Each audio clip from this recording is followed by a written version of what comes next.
Inspiration Talk with the Master.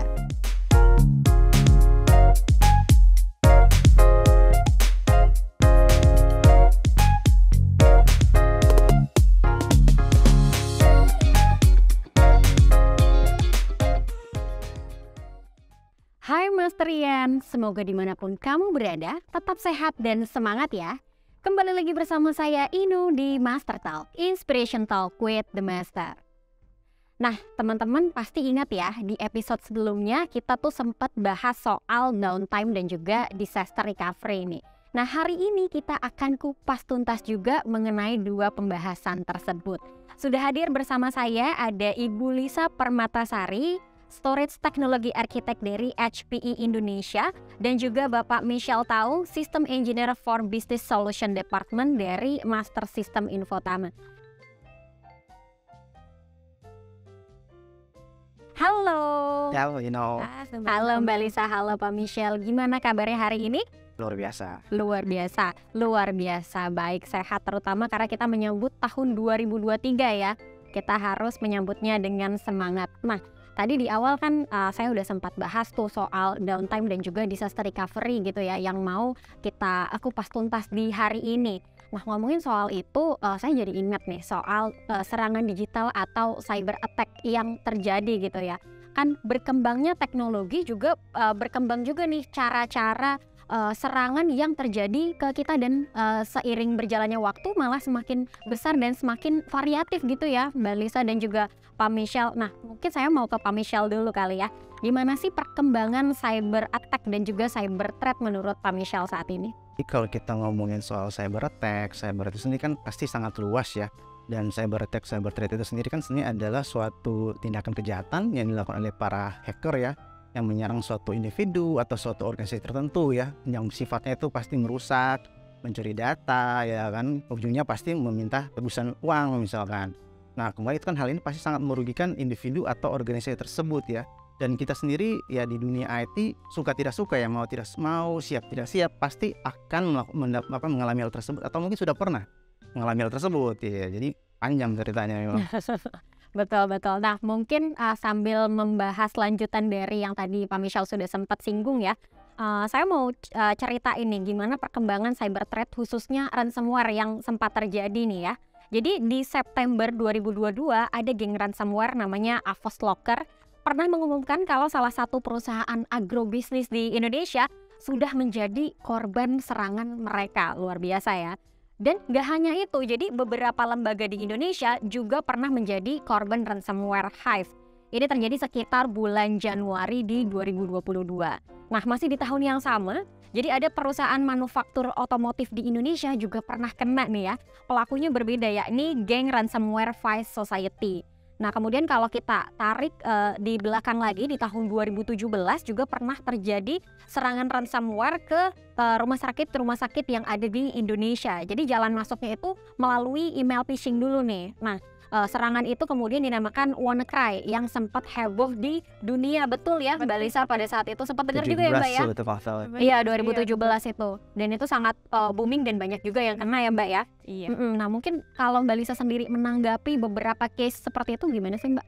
Jadi yang WannaCry itu saya inget banget tuh Mbak, itu heboh banget. Jadi pada tahun 2017 dimana dia tuh masuknya serangan itu lewat email phishing.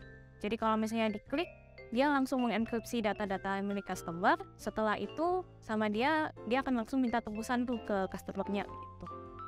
Oke. Nah, tadi kalau misalnya bahas email phishing juga ya, memang kita sebagai user atau pengguna kita juga harus aware terhadap email yang masuk ya Mbak, Pak Michelle ya. Karena bisa jadi pada saat kita klik ternyata itu email phishing dan malah kita yang jadi korban gitu ya. Betul sekali. Jadi kalau misalnya email phishing gitu ya, dia biasanya hiding the wave, di mana banyak sekali data-data atau misalnya informasi-informasi yang sedang trending atau misalnya booming gitu.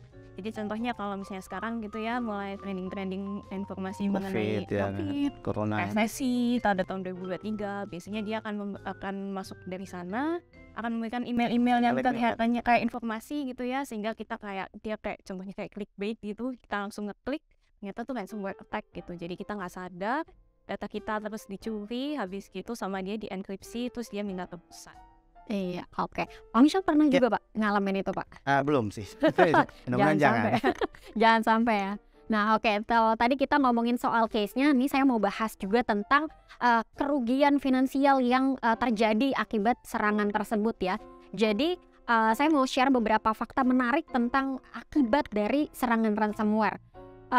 Diperkirakan bisa mencapai 265 miliar US dollar di tahun 2031 dengan serangan yang terjadi setiap 2 detik. Jadi per 2 detik itu akan ada serangan gitu ya. Nah kemudian data dari tahun 2022 ada sekitar 66% dari 5.000 perusahaan di dunia pernah menerima serangan ransomware gitu ya. Dan parahnya dari sekian banyak yang membayar biaya tebusan, cuma 4% aja nih yang bisa berhasil mendapatkan semua datanya kembali. Sayang banget ya, kita sudah berupaya untuk membayar mungkin uang jaminan atau uang kompensasi yang mereka minta, ternyata data kita nggak balik. Gimana kalau itu ternyata data penting, data customer dan lain sebagainya.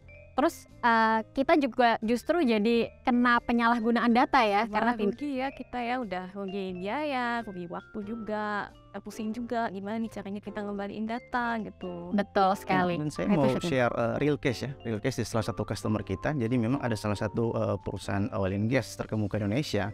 Nah mereka kemarin itu 2021 mungkin ya sempat kena ransomware ya kan. Nah secara finansial pasti sangat impact ya kan. Pasti mereka dari proses bisnis mereka butuh waktu untuk melakukan recovery untuk semua data-data yang kena ransomware. Nah waktu itu juga ya kan, apakah hal itu dipublikasikan ya? Belum tentu ya kan, karena kalau dipublikasikan pasti akan impact ke image perusahaan tersebut, mereka nggak bisa melindungi data mereka ya kan. Kemudian juga apakah mereka tadi membayar tebusan? Ya nggak mungkin ya kan.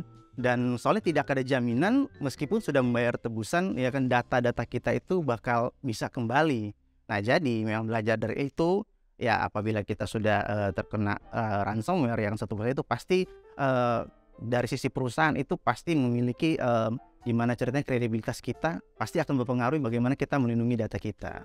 Oke, jadi selain kerugian finansial, tentunya kita juga akan dapat dampak kerugian reputasi gitu ya Pak Misyal Iya. ya Mbak Lisa ya. Betul. Oke, dan itu sepertinya kerugian yang lebih menusuk ya. Karena reputasi itu kan Reputasi sulit sekarang, untuk dibangun ya Pak ya. sulit untuk dibangun apalagi dipertahankan memang. Iya, oke. Nah ini aku juga mau kasih fakta-fakta menarik nih ya. Jadi menurut data Interpol di tahun 2021, Indonesia itu menempati urutan pertama loh untuk serangan. Jadi kalau dari datanya, dari total 2,7 juta serangan ransomware yang terjadi di Asia Tenggara, ada 1,3 juta itu terjadinya di Indonesia justru. Jadi ini harus menjadi perhatian khusus ya untuk kita semua, bahwa kita nih negara Indonesia itu sangat berpotensi untuk mendapatkan serangan gitu ya. Belum lagi dengan edukasi user yang mungkin sejauh ini belum terlalu mengenal email mana yang boleh dibuka, mana email yang harus hati-hati ketika diklik gitu ya Mbak ya. Betul. Oke, nah berkaitan dengan banyaknya serangan tadi, menurut Pak Misyal dulu deh, apa sih tantangan keamanan yang harus kita atasi dan waspadai di era hybrid cloud seperti ini Pak?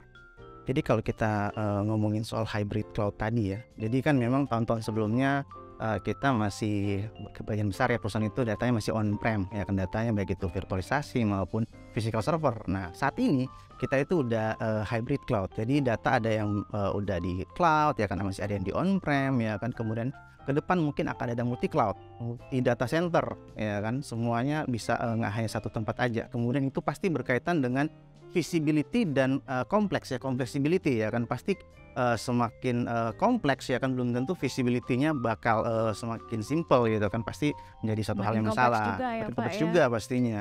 Dan kemudian terkait dengan itu kan pasti keamanannya berbeda ya, kita tahu bersama kan kita harus ada misalkan seperti firewall ya kan, bagaimana kita misalkan juga ada terkait dengan pendekatan kalau kita tadi di cloud kan pasti ada share responsibility ya kan, perusahaan pasti bertanggung jawab untuk menjaga keamanan data, sementara dari cloud provider pasti bertanggung jawab dari sisi infrastruktur yang ada. Jadi nggak cuman terkait hal itu juga ya kan, tadi juga sempat disinggung mengenai email phishing ya kan, itu pasti terkait dengan SDM ya kan, bagaimana kita memberikan pembelajaran terhadap karyawan kita. Jadi kalau email yang masuk ya kan jangan sembarang ya dan sebagainya. Jadi jangan sampai kita masuk ke dalam perangkap tersebut sih. Setuju banget Pak Michael. Jadi kompleksitas itu menjadi satu penyebab utama di mana kita itu nggak punya visibilitas nih di kalau misalnya kita sekarang pakai hybrid cloud gitu ya. Di sisi lain kita juga harus kayak Pak Michelle tadi bilang bahwa kita juga harus meningkatkan kualitas SDM kita nih. Gimana caranya kita mentraining mereka supaya nggak sembarang klik email-email gitu ya. Gimana caranya perusahaan juga mentraining si SDM ini tadi supaya mereka lebih aware gitu ya tentang adanya ancaman-ancaman dari cyber gitu. Terus kita juga, saya juga mau menyoroti adanya namanya jaminan keamanan gitu ya. Jadi betul. Jadi gimana sih caranya bisnis itu bisa menjamin keamanan data-data mereka nih? Karena kalau misalnya kita tahu gitu ya ransomware itu kayak bom waktu. Jadi kita nggak tahu kapan dia akan nyerang, kapan kita tiba-tiba bisnisnya itu terjadi downtime gitu. Jadi bisnis itu nggak bisa berjalan secara kontinu lagi gitu. Nah, salah satu solusinya untuk mengatasi hal ini semua ya backup gitu ya. Jadi kedengarannya kayak mudah ya, cuman perlu backup doang gitu. Tapi padahal bisnis kadang nggak aware juga gitu, karena backup ini perlu banyak resource yang kita harus investasi dulu gitu. Dan juga kebanyakan juga nggak mudah gitu untuk dilakukan. Jadi kalau misalnya kita punya backup gitu ya, kita jadi punya jaminan nih. Jadi kalau misalnya tiba-tiba terjadi disaster, itu kalau misalnya terjadi pada sewaktu-waktu kita bisa tahu, kita bisa recover dengan cepat data kita, data bisnis kita, sehingga kita bisa menjalankan bisnis tersebut secara kontinu gitu tanpa meminimalisir adanya downtime juga. Oke, memang ransomware ini mengerikan ya, Mengerikan ya. karena kan datangnya tuh nggak tahu kapan gitu ya. Bisa jadi pada saat kita tidur terus besok pagi tahu-tahu kita kena ransomware. Iya, datanya nggak bisa Iya, diakses. udah di backup belum ya datanya, terus tahu-tahu hilang gitu ya. Nah, oke. Tadi kan kita ngomongin soal backup yang menjadi salah satu cara untuk mengatasi serangan dengan tanda kutip lah membuat jaminan gitu ya. Nah, sebenarnya selain itu metode apa lagi sih yang bisa kita gunakan untuk mengatasi cyber attack ini? Mungkin bisa ke Pak Michelle dulu. Oh ya, jadi mungkin kalau dari pengalaman kita ya, jadi kan terkait dengan cyber attack itu kan banyaknya cara-cara untuk mengatasi cyber attack itu ya, ada banyak pendekatan ya. Tapi mungkin kalau kita bikin sederhana ya, kita bikin simpel, mungkin ada 2 pendekatan bisa lakukan. Yang pertama kita bisa menggunakan cyber protection ya kan. Ada banyak nih cyber protection, misalkan kita pasang firewall ya kan. Firewall itu ibarat kata pagar rumah kita ya, jadi biar tidak sembarang orang bisa masuk ke dalam rumah itu kalau kita pasang pagar ya kan. Kemudian yang kedua, kita bisa macam CTA ya, Zero Trust Authentication. Jadi kalau firewall ibarat pagar ya kan, CTA itu ibarat kunci ya kan. Jadi kunci untuk masuk ke dalam rumah tersebut ya kan. Kemudian misalkan juga kita kan banyak online kemarin ya, perusahaan gitu kan. Nah, kita bisa menggunakan VPN biar mendapatkan keamanan koneksi ya dari rumah ke kantor misalkan. Nah, itu ada macam-macam juga yang bisa kita lakukan. Kemudian yang kedua, kita bisa melakukan pendekatan misalkan dengan backup disaster recovery seperti tadi Mbak Lisa bilang ya. Jadi memang di IT kita backup ada istilah itu backup is boring, but too important ya to be ignore gitu kan. Jadi memang ya kita kan kalau backup gitu kita hanya bikin backup source, backup target gitu kan. Kemudian kita bikin schedule, running ya, kita tinggal nunggu sampai backupnya selesai. Itu seperti itu. Tapi ya kan kalau nggak ada backup ya kan, ya kita pasti akan ada masalah saat terjadi disaster atau serangan ransomware. Kurang seperti itu sih. Oke, tadi perumpamaannya cukup menarik nih ya. Jadi rumah tuh harus dikasih pagar, terus ruangannya juga harus dikunci supaya aman ya. Oke, nah kalau tadi Pak Michelle sempat singgung soal backup adalah bagian dari disaster recovery, mungkin aku mau ke Mbak Lisa nih. Sebenarnya disaster recovery sendiri itu apa sih Mbak? Boleh dijelasin nggak? Jadi kalau misalnya secara singkat gitu ya, recovery itu merupakan sebuah kemampuan perusahaan kalau misalnya dia terjadi disaster, gimana sih cara dia recover datanya lagi gitu, gimana caranya dia betul mengembalikan semua data supaya bisnisnya bisa berjalan lagi gitu. Nah, disaster ini ada macam-macam. Jadi kalau misalnya kita lihat, kita secara langsung ditanyain gitu ya, disaster ini apa sih? Biasanya yang terlintas di benak kita tuh biasanya serangannya dalam bentuk cyber attack gitu ya, atau seperti ransomware, terus cyber attack kayak gitu-gitu. Tapi kalau misalnya kita juga harus aware bahwa disaster ini juga bisa kalau misalnya terjadi seperti powernya itu lagi down, jadi satu data center itu mati, atau bencana alam gitu. Jadi di mana disaster itu yang menyebabkan bisnis tidak bisa berjalan lagi gitu. Jadi ada downtime sehingga berhenti, dan juga kalau misalnya bisnisnya downtime berhenti untuk prosesnya, maka bisnis juga akan kehilangan revenue nih gitu. Jadi ada banyak hal yang akan terjadi gitu ya, akan banyak hal yang akan bisa dirugikan dari terjadinya disaster gitu. Oke, berarti kan disaster recovery dan backup ini sangat penting ya. Nah, mungkin aku mau ke Pak Michelle nih. Kalau tadi ngomongin soal firewall, sebenarnya bedanya antara firewall sama disaster recovery ini seperti apa, Pak? Jadi sebenarnya firewall dan disaster recovery itu kan adalah dua komponen yang berbeda ya kan, tapi saling berkaitan ya kan. Jadi seperti tadi Mbak Lisa bilang ya kan, disaster recovery itu bagaimana kita mengembalikan data ya kan dengan seperti keadaan semula. Sementara kalau tadi firewall itu ibarat kata protection ya kan, sebagai pagar untuk melindungi semua data kita. Jadi kadang kita berpikir memasang firewall udah cukup ya kan, tapi padahal sekarang ini kan ya hacker udah pada canggih.